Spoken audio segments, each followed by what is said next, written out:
नमस्कार, हिंदी साधन चैनल में आप सभी का एक बार फिर से हार्दिक स्वागत है।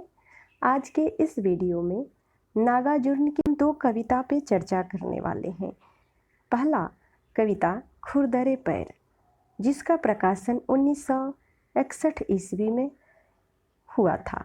दूसरा कविता शासन की बंदूक, जिनका रचना काल 1966 ईस्वी है। इन दोनों कविताओं को नेट पाठ्यक्रम में भी शामिल किया गया है। चलिए देखते हैं खुरदरे पैर कविता का भावार्थ। जैसा कि पहले ही मैं बता चुकी हूँ कि इस कविता का प्रकाशन 1961 ईस्वी में हुआ। कविता में कवि ने किसान, मजदूर और जनता के पैरों में फटे हुए बेवाइयों का वर्णन किया है। कविता को पढ़ने से यह प्रतीत होता है कि कवि को समाज के निम्न वर्ग से अत्यंत लगाव था। यह कविता एक रिक्शे वाले की है जो अपनी रोजी रोटी कमाने के लिए बाहर चला जाता है। अपनी रोजी रोटी कमाने के लिए रिक्शे वाला गांव को छोड़कर बाहर यानी किसी शहर में चला जाता है। आइए कविता के कुछ पंक्तियों को देखते हैं। खूब गए दुधिया निगाहों में फटी विवाइयों वाले खुरदरे पैर, घस गए कुसुम कोमल मन में गुठल घट्ठों वाले कुलिस कठोर पैर, दे रहे थे गति रबर विहीन ठूठ पैडलों को चला रहे थे। एक नहीं दो नहीं तीन तीन चक्र कर रहे थे मात त्रिविक्रम वामन के पुराने पैरों को नाप रहे थे धरती का अनहद फासला, घंटों के हिसाब से ढोए जा रहे थे। देर तक टकराए उस दिन इन आँखों से वे पैर, भूल नहीं पाऊंगा फटी विवाइया, खूब गई दुधिया निगाहों में घस गई कुसुम कोमल मन में। तो इस प्रकार से अभी हमने देखा खुरदरे पैर कविता की कुछ पंक्तियों को। आइए अब दूसरी कविता को देखते हैं। दूसरी कविता है शासन की बंदूक। कविता का रचना काल 1966 ईस्वी है। यह कविता आपातकाल के दिनों की कविता है।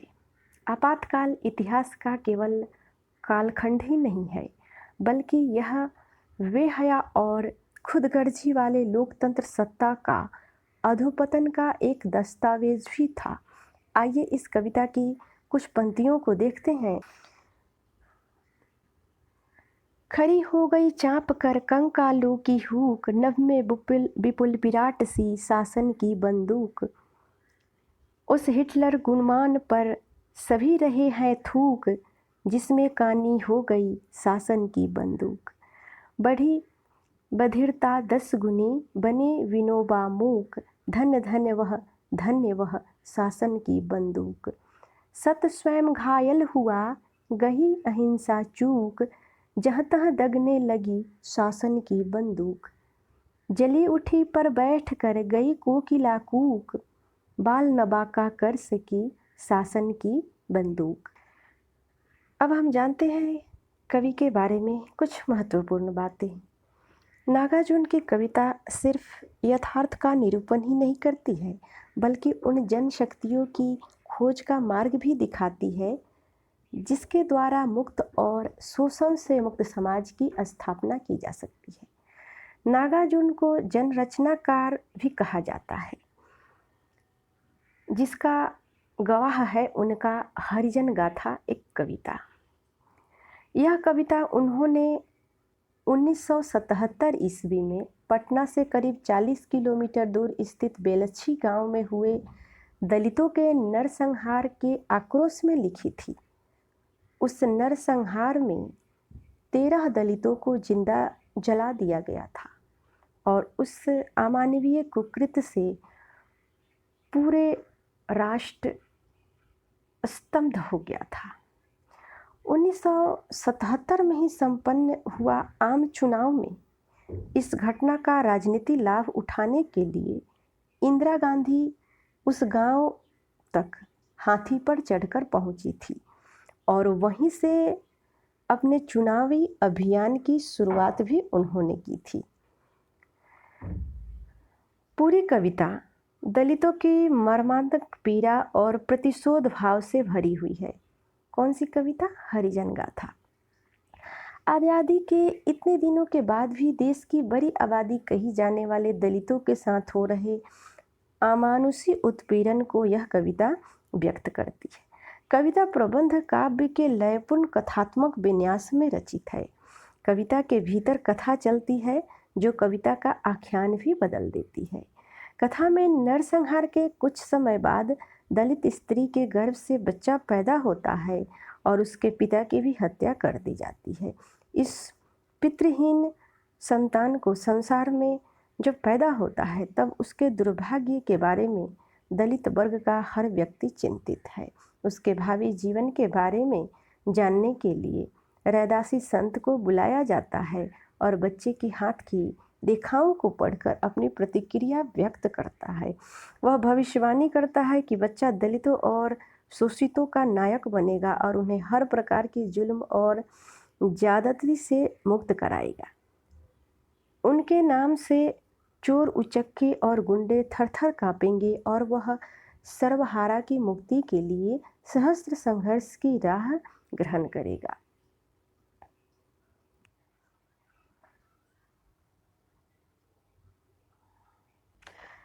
कवि नागार्जुन बड़ी संख्या में राजनीतिक विषयों पर कविताएं लिखी। हिंदी के किसी दूसरे कवि ने संभवतः इतनी कविताएं नहीं लिखी। इन सब के पीछे संवेदना का ताप तो है ही। प्रायः कविता में संवेदना को प्रकृति प्रेम तथा कोमल प्रसंगों से जोड़कर देखा जाता है। जीवन का प्रत्येक अंश, प्रत्येक घटना एक कवि को संवेदित कर सकती है। नागार्जुन की कविताएं दिखलाती है। संवेदना के अनेक रूप, अनेक स्तर हो सकते हैं। यदि नागार्जुन को बादल प्रिय है तो साधारण जन भी उनका रोजमर्रे का संघर्ष भी, बड़े आंदोलन भी। अच्छा, यहाँ पर एक महत्वपूर्ण और ज़रूरी बात है।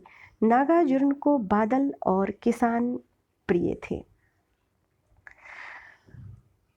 और नागार्जुन के आइए देखते हैं काव्य की कुछ पंक्तियों को। आज बंधन मोक्ष के त्योहार का आरंभ होता है, उपद्रव उत्पाद कहकर कुबेरों का वर्ग रोता है वहारा से निकाला है स्वयं ही मुक्ति का यह मार्ग। साथ ही हिंदी में गांधी जी पर जितनी कविताएं लिखी गई है उसमें नागार्जुन की कविता गांधी के अलग याद आती है। इससे लगता है कि नागार्जुन की संवेदना बहुत व्यापक है और जहाँ कहीं जनशक्ति का उद्वेग है वहीं नागार्जुन की कविता का उद्गम है। नागार्जुन को कबीर के बाद सबसे बड़ा व्यंग्यकार माना जाता है। अगर कोई कवि व्यंग्यकार हुआ तो कबीर के बाद पहला स्थान नागार्जुन का ही है। वास्तव में संवेदना की तीव्रता तथा एक पक्ष से प्रेम की अधिकता एवं दूसरे से घृणा ही हमें व्यंग्य की ओर ले जाती है। जैसा कि नागार्जुन की कविता शासन की बंदूक। कविता में हमने देखा है कि कोकिला से प्रेम और बंदूक से घृणा के द्वंद्व में ही कविता स्थित है। नागार्जुन कहते हैं, नफरत की अपनी भट्ठी में तुम्हें गलाने की कोशिश ही मेरे अंदर बार बार ताकत भरती है। प्रतिहिंसा ही अस्थाई भाव है मेरे कवि का, जन जन में जो ऊर्जा भर दे मैं उद्गाता हूँ उस रवि का। नागार्जुन पूरी शक्ति से इस व्यवस्था पर प्रहार करते हैं। नामवर सिंह लिखते हैं जैसे कि प्रहार में धार वहाँ जाती है जहाँ आवेश संयत होकर व्यंग का रूप ले लेता है। नागार्जुन राजनीतिक एवं व्यंग्यपरक कविताओं के कारण अनेक बार उनकी कविताओं की ओर ध्यान जाता है जिसमें स्त्री के प्रति प्रेम अथवा देह के सौंदर्य का वर्णन नागार्जुन ने किया है। नागार्जुन की अनेक कविताएं बहुत कोमल संवेगों की कविताएं हैं। सिंदूर तिलकित भाल तन गई रीढ़, यह तुम भी पिछली रात न आए रात भर मेल ट्रेन, एक फाक आँख एक फाक नाक। कुछ ऐसी कविताएं हैं जिसमें संवेदना का एक नया आयाम देखने को मिलता है। नागार्जुन की कविताओं की तुलना शमशेर बहादुर की प्रेम परक कविताओं से किया जाता है।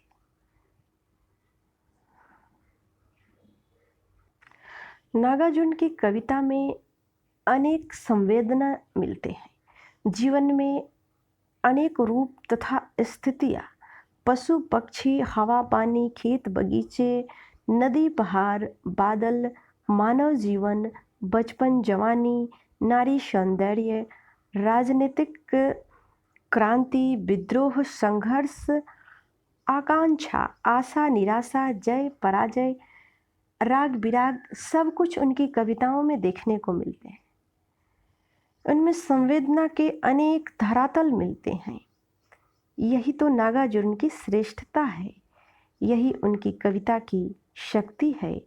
नागार्जुन न तो सिर्फ व्यंग्यकार हैं, न सिर्फ राजनीतिक कवि, न सिर्फ बादलों के कवि, नागार्जुन संपूर्ण जीवन के कवि हैं। तो आज के इस वीडियो में इतना ही। मिलते हैं अगले वीडियो में। तब तक वीडियो देखने के लिए सभी को बहुत बहुत धन्यवाद।